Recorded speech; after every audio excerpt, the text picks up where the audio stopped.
Excuse my neighbors, they're leaf blowing and it's 6-7 o'clock and it's dark. It's daylight saving, so I hope you all set your clocks back. But anyways, let's get to this video.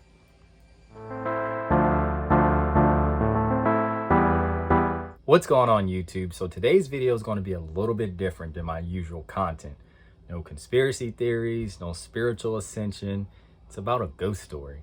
My girlfriend and I recently went to New Orleans and we had a paranormal experience that we were able to capture on camera. And I wanted to share that with you all to see what you all think of it.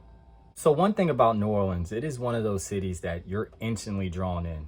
From the live music, the jazz, the food, the architecture, you name it. The city has a lot of energy and it just encapsulates you. So our tour began at the old Ursuline Convent. Now, if you're familiar with shows like The Originals, Interview with the Vampire, and Vampire Diaries, all these vampire shows and all the lore for vampires, there's a lot of vampire lore in the city of New Orleans. There's a few bars that are based off of vampires that you can all check out. But anyways, the legend of the vampires starts to originate when these women known as the Casquette girls were sent from France because, according to the men of New Orleans, they didn't have any women who were deemed desirable to be married. So they write a letter to the King of France and he sends women. And the thing with sailors crossing the Atlantic and women at the time, they did not allow women to see the deck because it was an old superstition. So they kept them below decks, and these women were gathering a lot of diseases. They were pale, growing long fingernails. So you can only imagine once they get to the shore, these men are like, oh my gosh, you guys sent us monsters. And that's exactly what they thought. So since a lot of the men weren't desiring them, the Ursuline nuns were like, we'll take them and we'll take care of them. And, we'll just stay with us. And they stayed on the 3rd floor. Their caskets were placed up there and the nuns took care of them. But as these women were there was a lot of weird stuff going on in New Orleans, like babies, birth weight, babies were dying. I mean, there was yellow fever, malaria, all these different diseases. Now, keep in mind, there was no separation of church and state. Religion was the law of the land. You had people burning witches or women who they believed to be witches in Salem, and now they have vampires in New Orleans. You can only imagine that they were after these women's heads. Now, the Casket girls ended up disappearing. Their whereabouts were unknown. Some believe that they died, some believe that they married gentlemen on the outskirts of the city, and others believe that they escaped back to France. But either way, the nuns had to get the place blessed. So they ended up sealing the 3rd floor shut with nails that were blessed by the Vatican. Now, what's interesting is the Pope is pretty much the only one who's allowed on that 3rd floor. The average Joe is not allowed to go up there. I don't know what consequences that they would face, but there was a few paranormal investigators that did try to do an investigation there, and it didn't turn out too well for them. Now, here's where the vampire legend kind of kicks it up. There were these 2 paranormal investigators who had a lot of liquid courage from Bourbon Street, and they figured, why not conduct an investigation on the Ursuline Convent? They jumped the gates, and they were found the next morning extinguished of blood. Body completely drained. Now, a little side note, there's a certain amount of blood that can be withdrawn from the body before the veins completely collapse on themselves. There was no evidence of that with these 2 paranormal investigators. Their blood was completely drained with no explanation. Now, there's supposedly a vampire that can do this. It's called a strigoi. I believe I pronounced that right. But unlike your typical Hollywood vampire that will suck your blood and possibly turn you into a vampire and only has 2 fangs, their mouth is full of teeth and they're very demonic looking. Many people have reported the shutters on the Ursuline Convent randomly flying open late at night. Now, we weren't able to capture any of the shutters flying open, but we were able to capture a lot of orbs. One woman on the tour captured the same orb that I was capturing that was moving across my camera. And as we were on our way to the LaLaurie Mansion, there was one orb that seemed to be attracted to my girlfriend, and that's where most of our paranormal activity occurred. And that leads us to the next part of the story. So after the ghost tour was over, my girlfriend and I decided to go back to the Airbnb and review the photos. And that's when we were just scrolling through the photos, just seeing what we captured. And of course, we saw a lot of orbs, like I mentioned earlier. But we came across this photo. Looks like your typical photo, right? Just a homeless guy sleeping. But then you see these two people that appear to be out of time. They're in Victorian era fashion, just walking down the street outside of the LaLaurie Mansion.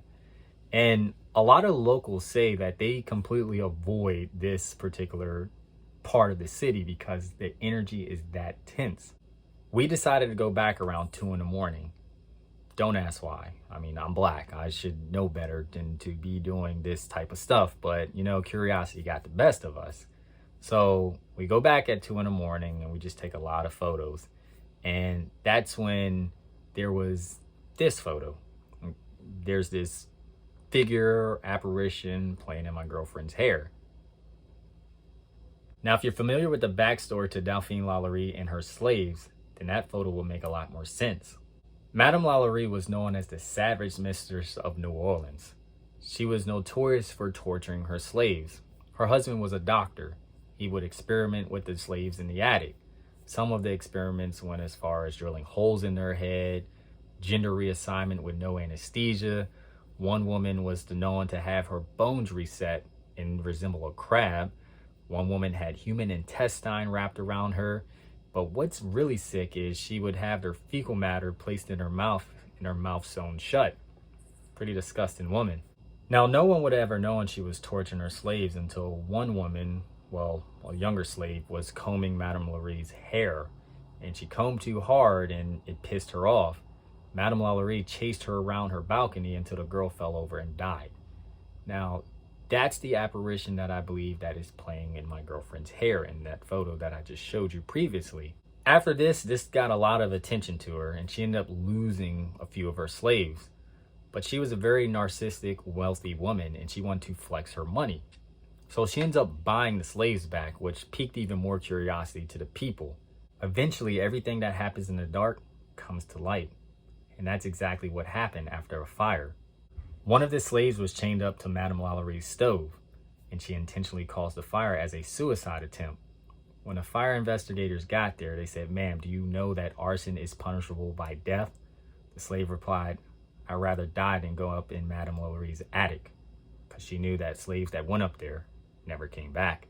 When firefighters investigated the attic, they were hit with a smell that even they couldn't handle. That's when they uncovered the slave chambers. Madame LaLaurie never faced any punishment for her crimes.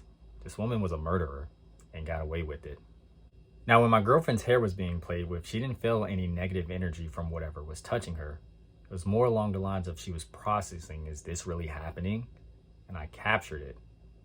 Now, I posted this photo on TikTok and I shared this story, and a lot of people were saying that they were able to make out something playing in her hair when the still frame of the photo. What do you guys think? Now, we continued to take more pictures, but we both got a certain chill where we were like, we got to get out of here, because there's this one photo where she's looking into the window of the mansion and it appears that something's looking back at her. When we both had that urge like we're being watched, that's when we decided to leave and never look back. Now, we continued to walk through the French Quarter until we stumbled across this hotel. Well, she stumbled across the hotel because she said she felt a headache that just came out of nowhere. All of a sudden just hit her. And what's interesting is she stopped at the old haunted hotel where the Axeman used to stay at. And he supposedly kept his axe in the attic. Now, the Axeman was a murderer who would go around the city and just randomly go into people's houses and hit them in the head with an axe. And he loved jazz music, surprisingly. So when there was one night where he said, if you play jazz music, I won't kill anybody. And that's exactly what the citizens of New Orleans ended up doing. And there was no murders. But then there were nights where they didn't, and that's when the killing started. But ironically, she's just walking. Mind you, she's never been to the city before, and she just comes to this hotel and just pauses and just touches her head because it hurts. And it's ironic that that's where the Axeman would bludgeon his victims. Well, anyways, I hope you all enjoyed my paranormal experience and a little bit of the history of New Orleans. If you had your own paranormal activity when you went to New Orleans, please feel free to share it in the comment section. And also, let me know what you think of the photos. Until next time, people. Tap into the frequency line.